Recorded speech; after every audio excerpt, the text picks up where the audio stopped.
Now, your brain is organized to reflect everything you know in your life. Your brain is a reflection of your external environment. It's an artifact of all the things you've learned and experienced to date. Feelings and emotions are the end product of past experiences.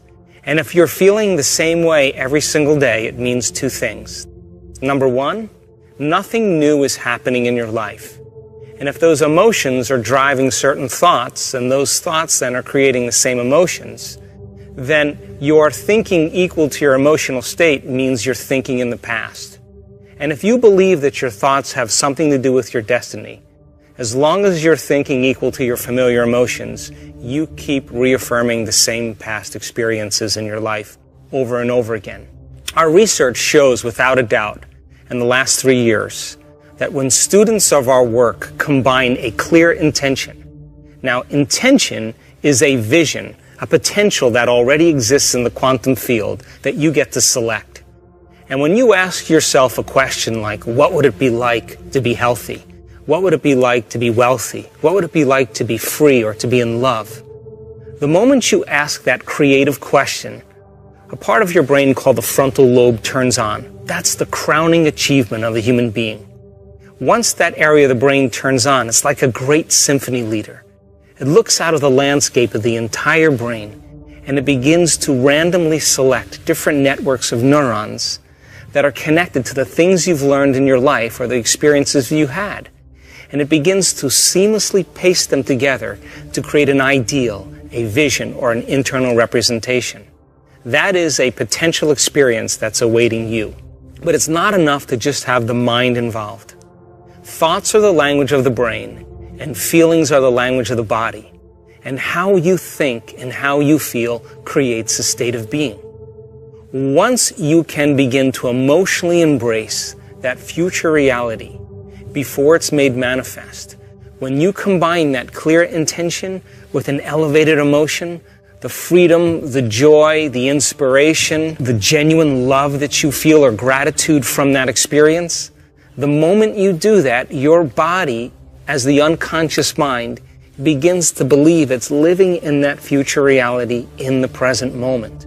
Now you're moving into a new state of being, into a new personality.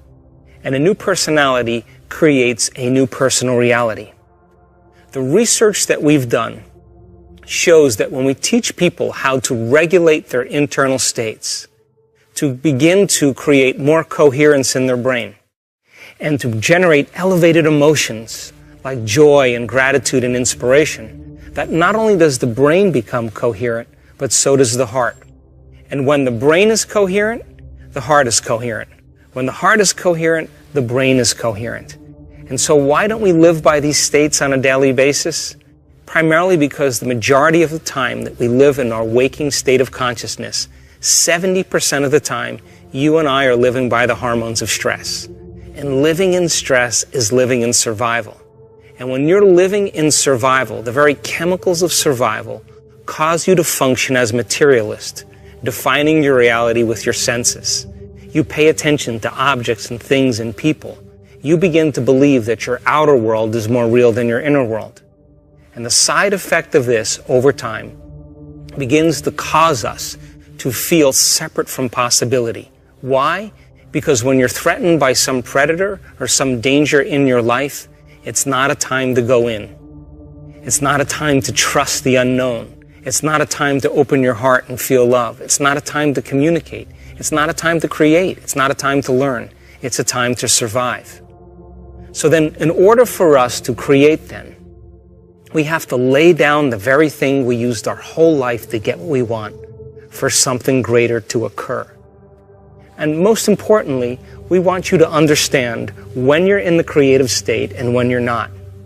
And if you were to take a little time every day and apply some of the principles in changing beliefs and perceptions about yourself and your life, and what is a belief other than a thought you keep thinking over and over again? And all beliefs are based on past experiences.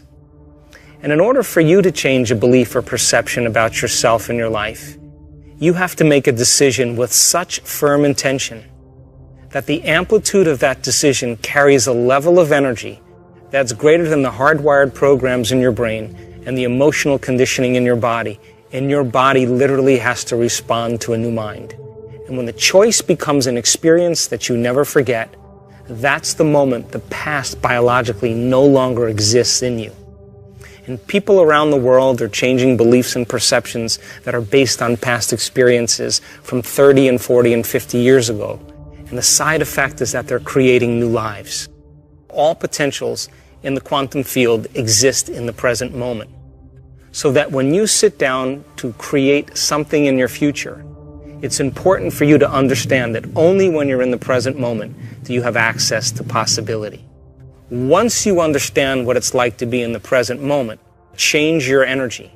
And when you change your energy to match a potential that already exists in the quantum field electromagnetically, when your energy matches that experience energetically, that's when reality is drawn to you. That's when the new experience begins to find you.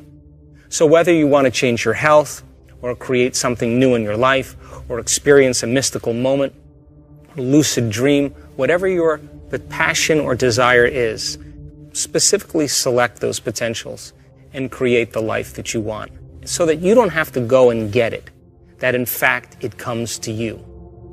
So think about this. Most people wake up in the morning, and the first thing they do is they get in touch with the feeling that defines them. The moment they get in touch with that feeling, whether it's suffering or guilt or shame or judgment or unworthiness, they begin to start their day from that emotional state. In other words, they're already living in the past. And once they turn on the certain chemicals that drive certain brain circuits, they expect their life to change. But they're thinking the same thoughts, performing the same actions, and living by the same emotions, but secretly expecting their life to change. What if, then, in a small example, you became conscious of those emotions that keep you anchored to the past, and you begin to change your emotional state, means you would begin to change your energy. Now, from a quantum perspective, the thoughts that you think are like the electrical charge in the quantum field. The feelings that you emote are like the magnetic charge in the quantum field. And how you think and how you feel broadcasts an electromagnetic signature that influences every single atom in your life. The thought sends the signal out, and the feeling draws the event back. So you are broadcasting information on a daily basis into the field. When you change your energy, you literally change your life. And if you're able to maintain that change in energy, you will begin to draw new experiences to you. And that's when you become the scientist in measuring fruits of your efforts. And as I said, common people all over the world, in all different cultures, are doing the uncommon. They're healing themselves from diseases, chronic diseases, serious, potentially fatal diseases. They're creating wonderful new jobs and opportunities. They're winning the lottery. They're having mystical experiences that begin to uncover the mystery of who we really are. And I think that the biggest lie that we've ever been told is that we're linear beings living a linear life. But in fact, we are dimensional beings living a dimensional life.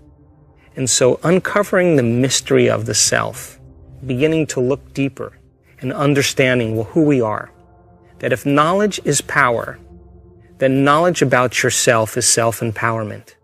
And I want to inspire you and motivate you so that you can begin to apply these principles so that you get to be the recipient of your own efforts. For example, we've had several people in our work heal themselves of very difficult conditions. One lady in particular experienced a very sudden loss. The event in itself produced very strong emotions. Those emotions then lingered for periods of time, and it began to define her as a personality. Now, it's a scientific fact that the hormones of stress push the genetic buttons and create disease. So the long-term effects by living by those chemicals literally are harmful to our body, justified or not. Now, we've all had traumatic events in our life, and some of those traumatic events brand us both neurologically and chemically. In this woman's experience, the event was so traumatic that the emotions lingered for weeks and months and finally years, It became part of her identity. And so, as a result of the long-term effects and her personality being defined by the past instead of the future, living by those same emotions began to break her body down. In a very short amount of time, she developed paralysis from the waist down.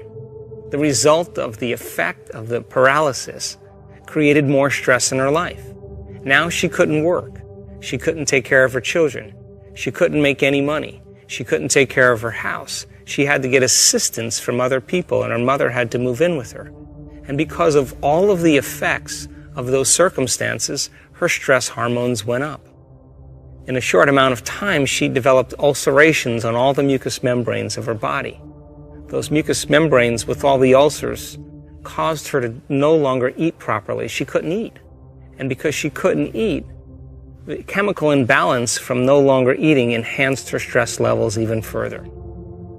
Within 3 to 4 months, she developed esophageal cancer. Now, this woman was smart enough to realize that probably the effect of those chemicals were the reason why she developed her condition. In other words, she said to herself, if I created this condition because I was living by this event, in other words, emotionally I was attached to my past, is it possible then to uncreate it and create something else? So she began the work and the meditations, and every single day, whether she felt like it or not, she practiced her meditations. And for sure, she had certain days where she didn't feel like doing her meditations because she didn't feel well, but she did them anyway. She also made the decision that she wasn't going to get up from her meditations until she was in love with life. Now, to the materialist, the person who's defining reality with their senses, to the materialist, there's no reason for her to be in love with life. Why? She had a traumatic event. She had no job, she had no money, she was paralyzed, she had a diagnosis of cancer, she couldn't eat, she was in internal pain, she was in external pain. But she said, I'm going to teach my body emotionally what my future could feel like before it's made manifest. And every single day, day by day, she overcame a small part of herself. And within a very short period of time, about a year, she was able to reverse those conditions. To this day, this woman has no cancer. She has no ulcerations in any of her mucous membranes. She has no paralysis or pain inside of her body or outside of her body. And she has a new life. So new personality creates a new personal reality. The disease exists in the old personality. She's literally become someone else. Now, if you talk to this woman about that experience, she'll tell you that experience was her greatest teacher. Most of us, though, when we can't overcome an experience, when someone says to us, why are we this way? We typically say, we are this way because of some event that's happened to us in the past, which means I haven't been able to change since that event. That event altered me emotionally. But once we understand that we can be defined by a vision of the future, instead of the neurocircuitry and chemicals and emotions of the past, this is when we change our personality.